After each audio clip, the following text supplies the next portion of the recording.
is. There she is. Stella. Do you want to, is she going to cooperate? No. We were good about 15 minutes ago, and then we're now in meltdown mode. So, no. Oh, I'm sorry. So, so Rebekah's going to do a book and that was Stella's, and she wanted to Stella to participate, but you know, maybe she'll come around. Kids ruin everything. Amber's not joining us this morning because she has 4 children at her house, and even though the boys were in Ollie's room yesterday, which is at least 2 rooms away, divided by a hallway, and we could still hear them on the computer. So I told her to lock the kids in the basement, but she said something about CPS or something. Or put them outside on the back deck. It is really nice out. I mean, it's cloudy, but it's like, It is. hey, Stella. Oh, she's being shy. Do you want to go first, Rebekah? See if she'll join in. Sure. Okay. Hey, you want to show her the suckers? Your favorite page? No. Okay. So Stella got her first Imagination Library book yesterday. So we signed up for Dolly Parton's Imagination Library.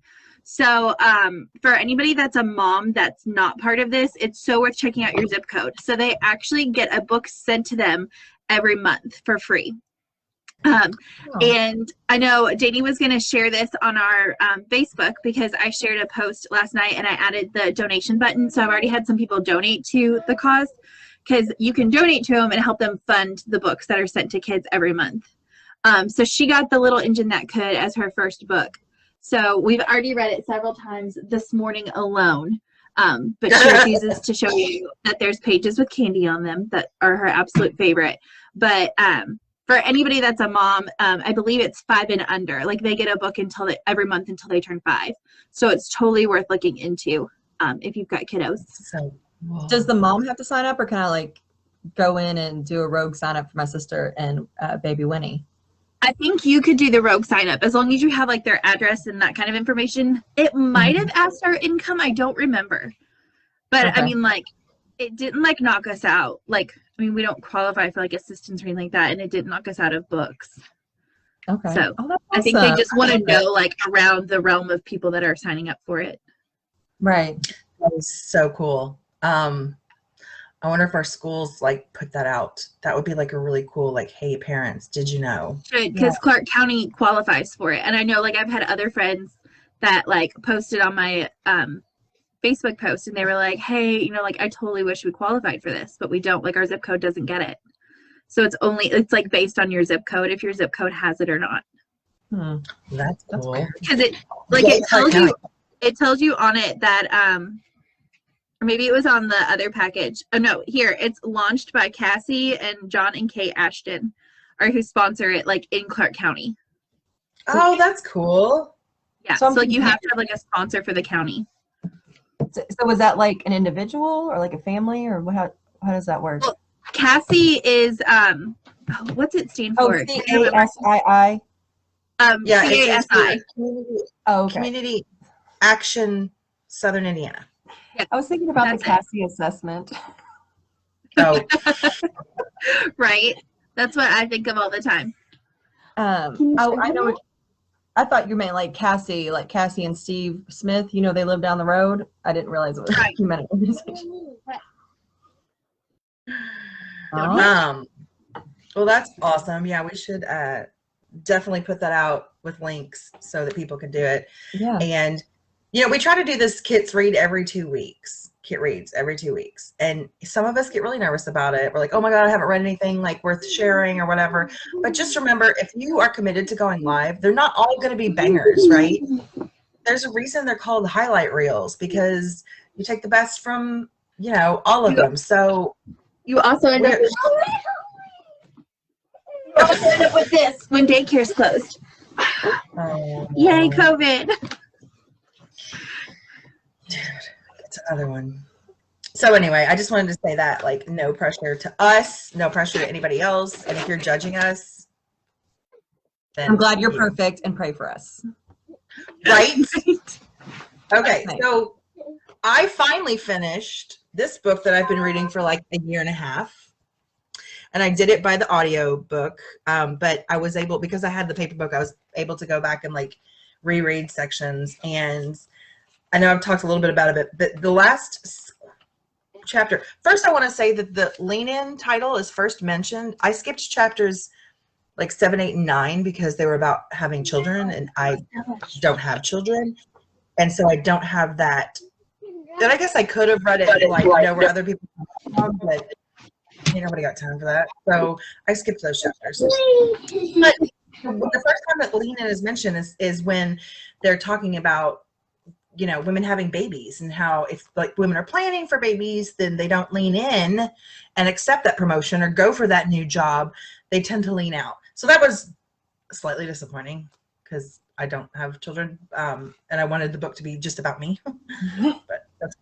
But in the last chapter, it talks about the queen bee. And so because there's generally only one woman in like executive or power positions, we've come to think that there can only be one woman. Oh no, where did Rebekah go? She started freezing. I thought she was just standing really still. Really still. But it's all right, she'll come back. After she got kicked out of her chair.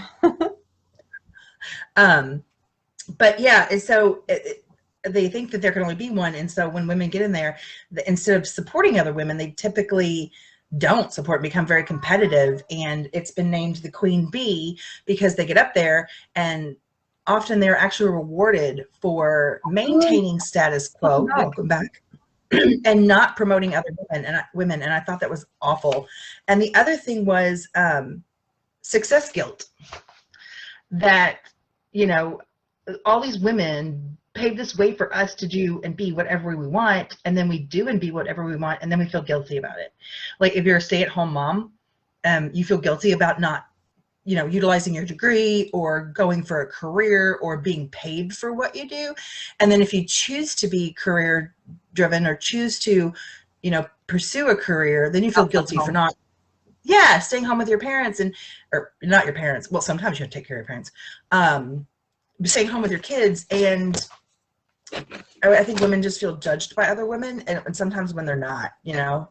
I don't have kids, but I get judged for that because I don't have children. I still get asked, oh, when are you gonna have kids? Or if I say, you know, when I have, oh, there's still time. Okay.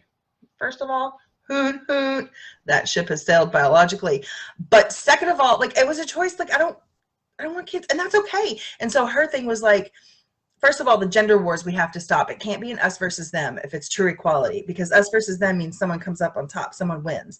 We have to make peace, and we have to all fight the stigma and the social norms until it's not a female leader, it's just a leader.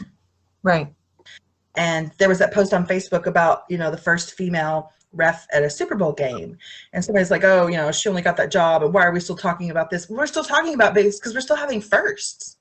Right. And, you know, we do celebrate the fact women can vote, but, you know, we don't be like, oh, Dani was the first woman to vote today, you know, because women voting is 100 years old. And hopefully someday, you know, women CEOs and women CFOs and COOs and all the O's with C's and stuff would just be like, oh yeah, there's tons of women leaders and women presidents, and it's a non-issue. Yeah, it's a non-issue, but it's not a non-issue right now. But we have to call peace for the gender wars. It can't be an us versus them. And that was a big takeaway. It was really good. My husband's reading it right now. I saw it on his floor in his office. Oh, Rebekah froze again. Oh, at least it's not. At least it wasn't like or something. Yeah, she always freezes of the nicest faces. What a... I know. She's perfect. I know, it's annoying. Okay, so what are you reading? You saw it on the floor in his office? Oh, yeah, it was like open to page 3. So, you know. Hey. Starting is half the battle. It is. Your hair looks nice, by the way. Oh, thank you. I conditioned it. I have a hair appointment tomorrow, so I'll like put root powder in case I lean down and you could like see my roots, my spark. So I've listened to 2 books by Karin Slaughter this week, or in the past 2 weeks. And hold on, she's back. Oh, wait, one more. Facebook.com/leanin.org and leanin.org is where you can sign up and be part of the discussion and things like that. So we should post that in the links to this. Rebekah, we were talking smack about you because every time you freeze, it's in like you always look so nice. Like you don't have like yucky face. Yeah, usually when I freeze, it's like oh, so look at her. She knows to get it. It's adorable. Oh, by the way, you called the last one TPS pile report, and you meant TPS file. No, I meant pile because we were establish what. Don't tell me what I meant. You can ask questions. Sorry, I'm so sorry. What is this? This is a dirty hair part. But your hair's not even that dirty, is it? No. Karin, what's her name?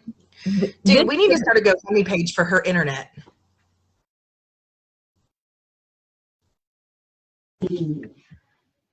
This is so much fun. I am giving up and I'm calling my internet people, okay? I feel like we should have called this edition the Struggle Bus edition, instead of the first one. Please do. Oh, we got a like! We got a like! It's probably oh my gosh. No. I'm gonna get out and go call my internet people, okay? All right, darling. Okay, bye. Bye.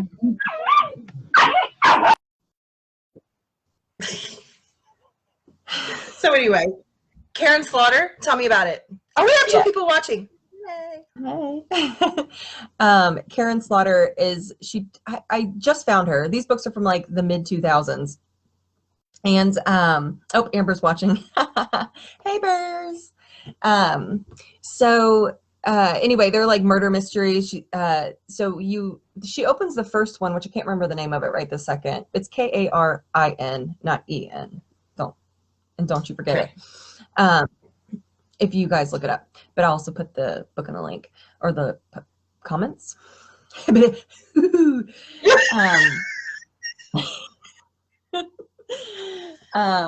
Anyway, so it's a murder mystery, and she opens it up from the point of view that is not the main character, which I appreciate the authors that do that. But if I'm not really paying attention, I get really confused, and I got really confused. And then she did this thing where she was like, it was present day and then like 30 years before or 20 years before, and I was like, because I listen to those kinds of books typically like when I'm doing work or like chores or scrolling on Instagram, and it was actually really good. You know, it was really like whodunit or whatever. And there's a GBI because it's set in Georgia agent, and he's really odd, and he turns out he's the main character of these series.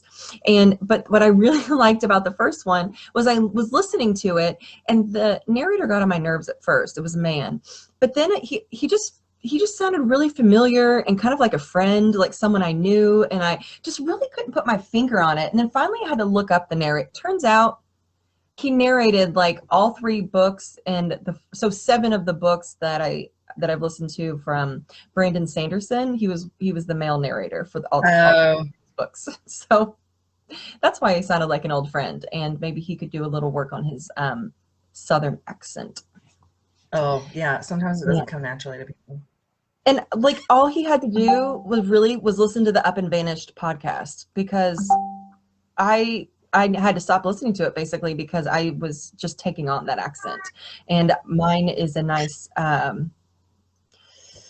it's not PC for me to say what I usually call it, but it's not Southern, it's just kind of country. But anyway, yeah. So that's what I'm listening to. And then so one thing I reflected on last night, because we were talking about reading, and like you asked me what I had been reading, and I kind of froze because I realized I haven't read anything, like really like opened a book and made time for reading. So then of course I went through a little bit of a rabbit hole and spiraled a little bit, but then I remembered several years ago, I was really into reading blogs and like finding new blogs to read.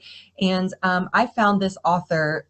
I'll share the link on Facebook, but his name is Austin Kleon, and he actually has done several posts over the past few years. One's from 2014, one's from 2017, one's from 2019. And if you search Austin Kleon with a K, how to read more, the blog posts will pop up, and he is so freaking funny. And one of my favorite things, he has one that's called 33 Thoughts on Reading, and he's got 2 blogs that I found, oh, it's 2016, not 2017. In 2019, I was just how to read more. And his number one thing was throw your phone in the ocean or put it on airplane mode. Like while you're reading, put your phone. Oh, so that you don't get interrupted. Yes. And like scheduling time to read like you would schedule a meeting for work. Like making it a priority. If you really enjoy it or that's a goal of yours to read more, schedule the time. And then keep a reading log. And for a couple years, I kept a detailed reading log. And then I started getting into audiobooks and realizing I could maximize my time by enjoying the book and the words and also doing other things. But it really takes away from, for me anyway, it takes away of the enjoyment of it. Like actually reading the words, taking the time to slow down and breathe, because you have to do that, right? To read. Otherwise, and you get so distracted. And I realize like I'm thinking about, oh, I wanted to say this or I want to do that. But then so I'll just keep like a little Post-it to write down like these thoughts that are circling my brain, like take a deep breath and then start reading again. So I had to do that because it takes practice, right?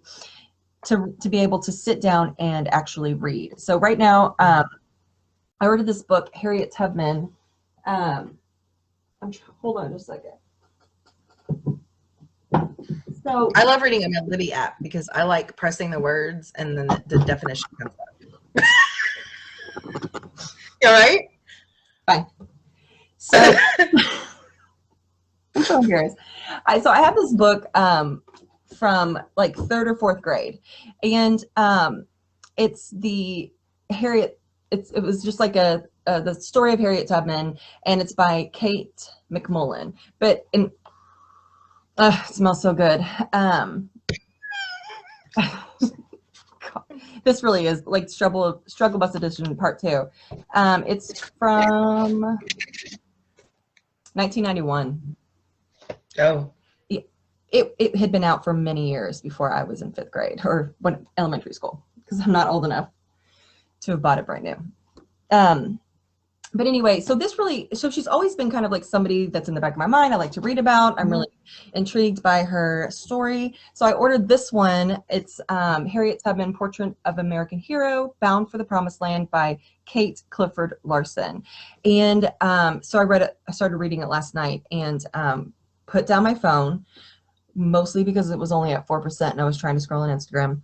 And I thought to myself, like, am I growing my brain right now? Like, and then I went to get up to go do the laundry. And like, am I going to be upset tomorrow because I didn't read my book or because I didn't fold my laundry? Well, probably both, but future me can take care of the laundry. So I started reading it, and I read with a pencil, and it was just so nice to get to fall back in. But I did have to pause a few times, take a deep breath, and be like, it's okay to be still. It's okay to like take this time to enjoy For yourself. Yeah. And I really enjoy reading things that I learn about. But then I had to remind myself that just because it's nonfiction, I don't have to memorize every detail. Like nobody's going to give me a test on it. Right. There's not going to be a quiz. Daisy, no barks. Oh my God. It's okay. So sometimes there's not going to be a quiz after it. There's not going to be like it's for enjoyment. Right. Sometimes I unnecessarily stress myself out when I'm reading. So and then this morning I was supposed to do walkabout with my neighbor, and we both kind of went back to sleep after we texted each other, I'm getting up now. So we didn't do our walk this morning. So I took time to read instead with my coffee, which was just really nice. And the laundry still isn't folded, but that's okay. Yeah. I mean, it'll wear the same if you don't fold it. Just put it in the chair.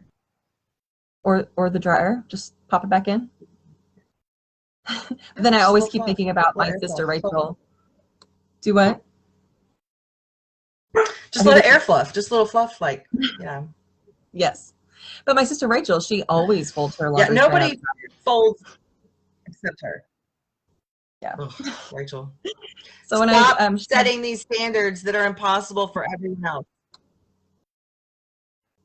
Folding your laundry, I don't know, is like an unattainable goal though, or a standard. But that's okay.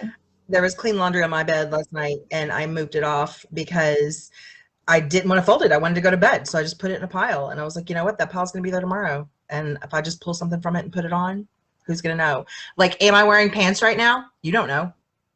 Maybe the pants are in that pile. So I have a pair of sweatpants that I got from Old Navy that, like, after the third wearing, I already have a hole in the seat of them. And first I got mad, right? I was going to return them, and then I know myself, I'm not going to return anything. So I just wear black underwear with them because they're black sweatpants. I tell myself I won't wear them out of the house, but who knows? But you will. So I need to be on the lookout so I can be like, you got a hole right there. Okay. So we need to wrap this up because we said we were going to keep like 15, 20 minutes. I don't even know how long we've been on here. Is there a counter somewhere? No, but there's not. But I'll edit also out the very beginning. Okay. Also what? At one point we had 4 people watching. I just want to point that out. We had 4 people watching at one point. And then they promptly closed the window. It's fine. But we had 4. Just kept scrolling. We did have 4, which is like twice as many as last time. So we have 100% increase in viewers. That's what you post. That's how you manipulate data. That's why they call you Joe Dirt. What is on your to read pile? Because that is one of Austin Kleon's thing. Always have a stack of to reads. Okay. If it changes, Miss Peregrine's Home for Peculiar Children.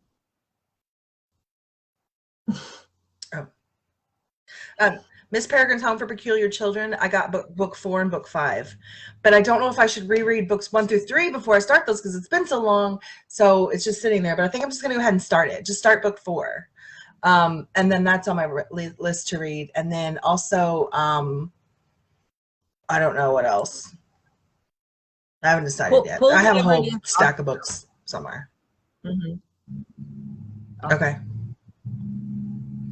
What about you? Are you going to finish Harriet Tubman?